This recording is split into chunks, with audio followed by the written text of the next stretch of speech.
Sugatan ng isang babae matapos magbanggaan ng dalawang sasakyan sa Quezon City. Ang disgrasya nasa pulpa sa CCTV. Nasa frontline ng balitang yan, si Justine Punsalang. Pasado alas 10 nang masapul ang tagpong ito sa kanto ng Rosa Alvero at Esteban Abada Street sa Loyola Heights, Quezon City kagabi. Mabilis ang takbo ng SUV nang magpang-abot sila ng kotse sa intersection.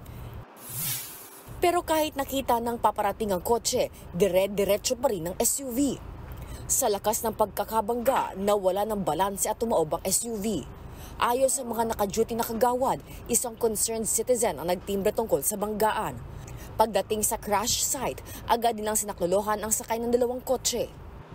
Pagdating namin, bali yung isang kotse nakataob, tapos yung isa nakabukas na yung pinto, tapos may tama yung harapan. Yung tumaob na kotse, ang sakay is okay naman.